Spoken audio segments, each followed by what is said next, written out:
Vous êtes-vous déjà surpris à laisser vos peurs prendre le dessus dans vos décisions? Prenez une seconde pour y réfléchir. Dans vos moments de choix, est-ce la soif de réussite ou la crainte d'échouer qui vous guide? Napoléon explore ce dilemme essentiel dans Plus malin que le diable, un ouvrage rédigé en 1938 mais publié seulement en 2011.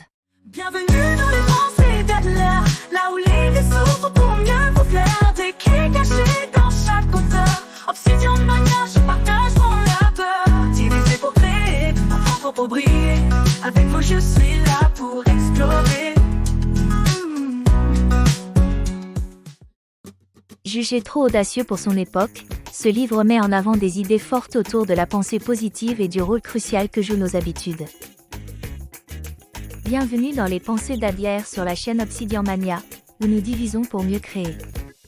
Je suis Irina Adler, inspectrice d'idées et de livres marquants.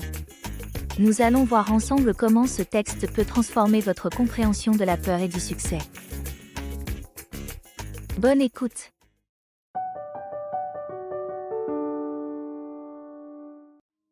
Imaginez un étudiant qui, avant chaque examen, se laisse paralyser par l'angoisse d'un échec. Il bâcle ses révisions, pensant inconsciemment qu'il n'est pas fait pour réussir. Résultat? Ses notes reflètent son pessimisme. Napoléon affirme que presque tout le monde subit, à un moment donné, cette influence paralysante de la peur. Ce sentiment, souvent façonné par l'enfance, peut s'ancrer dans notre esprit au point de devenir un frein constant. Il lui-même a dû affronter ses propres peurs, en s'appuyant sur une voix intérieure, calme mais tenace, qui l'a poussé au-delà de ses doutes. Et si vous possédiez vous aussi cette force tranquille? À quoi ressemblerait votre vie, si vous lui donniez la parole? Dans la même veine, il insiste, savoir où vous allez est fondamental. Si vos ambitions se résument à être heureux, ou réussir, vous risquez de tourner en rond. Pensez à Henry Ford, qui, en pleine Grande Dépression, a maintenu sa vision d'une voiture accessible à tous. Ce n'était pas le hasard qui guidait ses pas, mais une direction claire.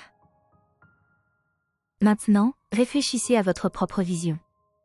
Avez-vous un objectif précis qui guide vos pas chaque matin? Ou naviguez-vous à vue, sans boussole ni cap? Mais fixez-vous un but ne suffit pas. Il compare nos routines à un rythme hypnotique qui modèle notre quotidien.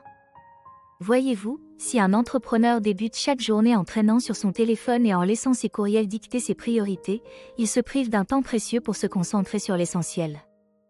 À l'inverse, une personne qui se lève tôt, médite 10 minutes, puis attaque son projet le plus important d'abord, se crée un puissant élan. N'oubliez pas non plus l'importance de l'entourage. Êtes-vous entouré de gens qui croient en vos rêves, ou de personnes qui sabrent vos espoirs?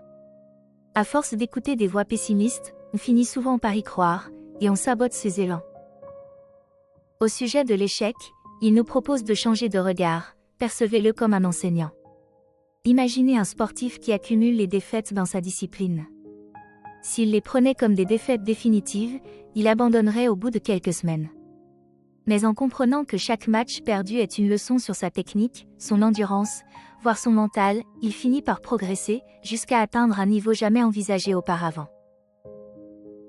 Thomas Edison, par exemple, ne s'est pas laissé abattre par les nombreuses tentatives infructueuses sur la lampe à incandescence.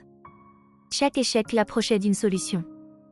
De même, Julie Krohn, femme jockey, a essuyé bien des rejets avant de devenir l'une des premières femmes à briller dans sa profession. Lorsque ces idées se rejoignent, la compréhension de la peur, la clarté d'un objectif, l'importance de vos habitudes et la valorisation de l'échec, elles dessinent un message puissant. Vos pensées, vos routines et vos actions façonnent votre réussite. Les doutes ne disparaîtront pas par magie, mais ils ne vous contrôleront plus si vous leur retirez ce pouvoir.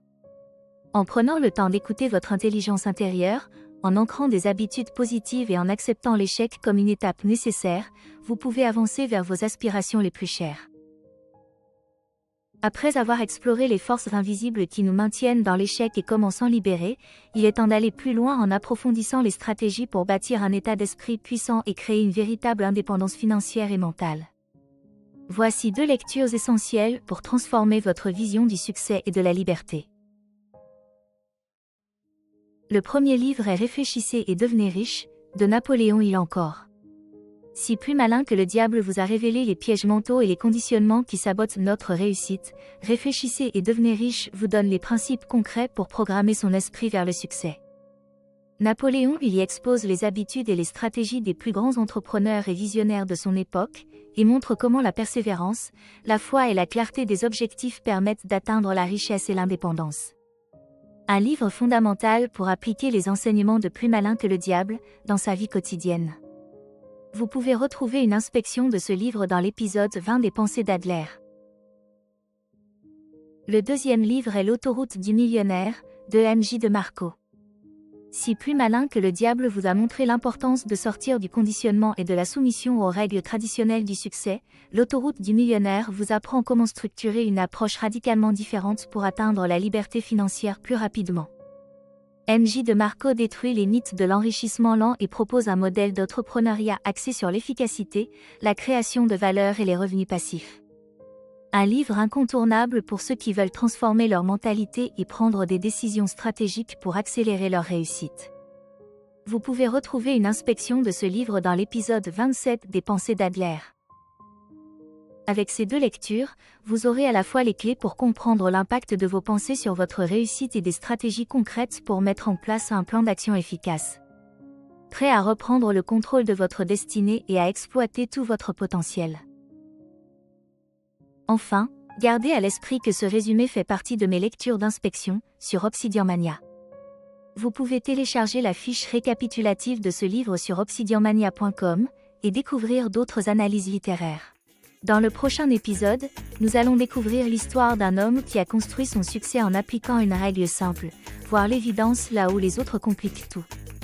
Publié en 1916, Obvio Adams est un court roman qui raconte l'ascension d'un publicitaire pas comme les autres.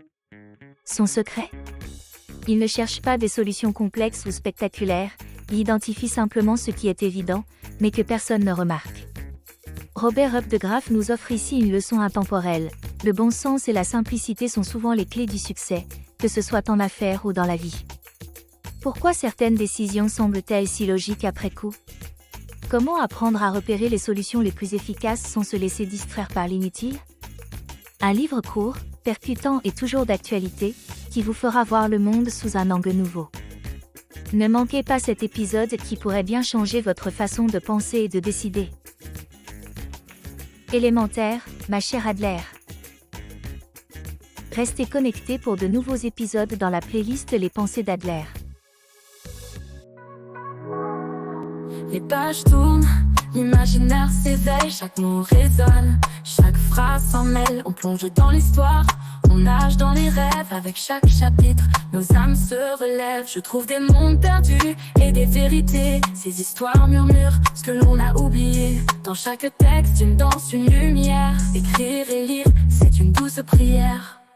Bienvenue dans les Pensées d'Adler, là où les livres s'ouvrent pour mieux vous plaire. Des clés cachées dans chaque auteur. Obsidian Mania, je partage mon labeur. Divisé pour créer, comprendre pour briller. Avec vous je suis là, pour explorer.